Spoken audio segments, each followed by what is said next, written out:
Hello guys, good afternoon. Welcome to my channel. Ako po si Mandong Labandero. Bumabati sa inyo ng magandang hapon.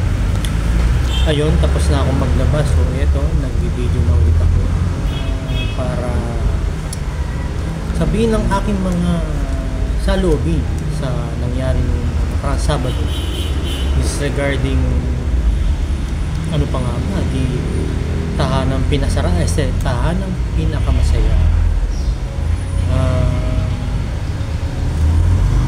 Nabigla ba kayo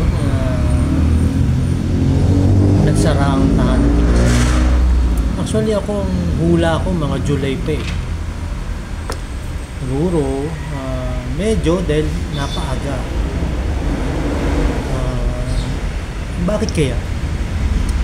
Ito ba'y may kinalaman sa mga lumalabas sa balita tungkol sa mga problema nila? Utang, tapos nag-promo para makakuha ng mga ads. Tapos meron pa yung huli na hindi raw nabibigyan ng premyo yung mga nanalo sa kanilang mga pa-contest.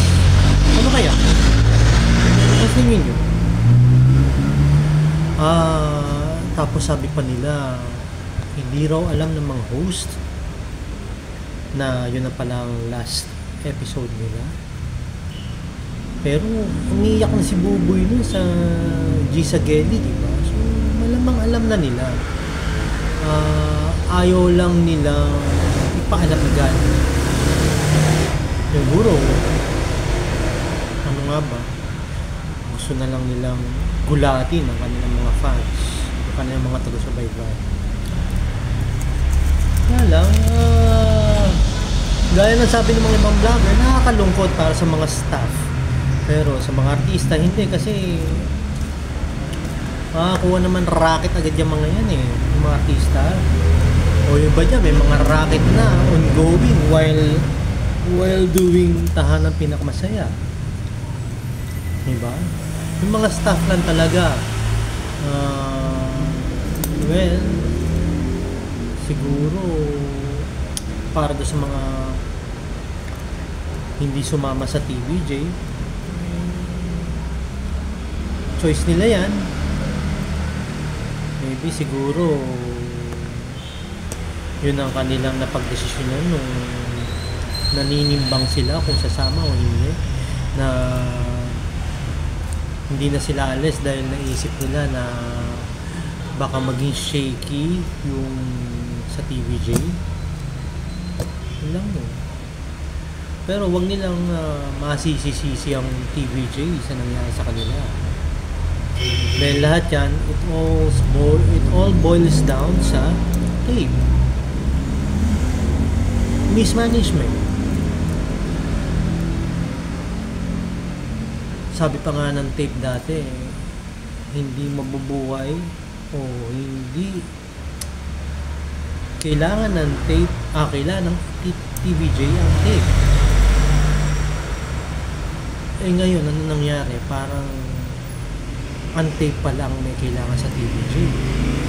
Ilang buwan lang silang tumagal, hindi pa nag 1 year. Tila mas matagal pa yung tropang LOL. Diba? So, yun.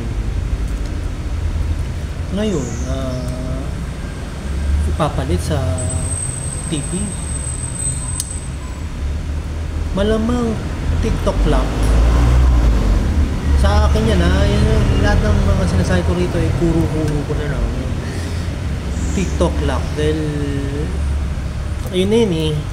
Kumbaga ready na yun eh. Nilipat lang nila ng time slot, tapos magdadagdag ng ibang portions para humaba. Sabi nila i-absorb daw si Yorme. Paano ibang host? Siguro dahil nega yung dating ng ibang host, diba? Si Paolo, si Buboy. Siguro yung mga iba pwede na pag-isipan, pero yung mga laging nagsasalita na akala mo silang spokesperson o nambabash dati sa TVJ, Hindi na nila kukunin yun. Kasi baka may masamang epekto.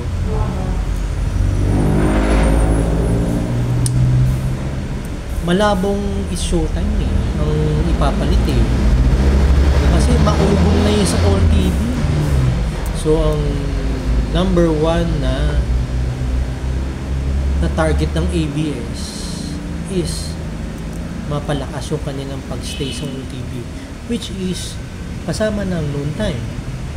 So malamang kukunin nila yung showtime. Hindi na nila ipapakoprod sa GMA7. Diba?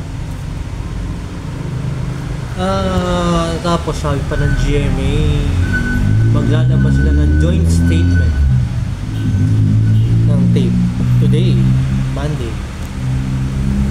Akala ko nga kanina bago mag-start yung replay ng TV, kaso wala. Naabangan ko rin eh. Pero sabi ni Models of Manila, baka sa programa ni Boy Abunda ilabas yung statement. Pwede. Diba? Wala, masyadong kumbaga sana sumabog sa mukha nila yung ginawa nilang yan. Masyadong masalimuot yung pinasok nilang yan. Siguro pati ang GMA may halong pagsisisi, diba? Sana gagawin rin pala nila sa tape yan na isasara nila ang tape. Ba't hindi pa nila ginawa dati bago umalis ang TVJ at kinausap nila ang TVJ? Yung ba yung sabi nila na may pagkakaibigan ng Goson at ang mga halusos? Hindi natin alam. Business move? Hindi.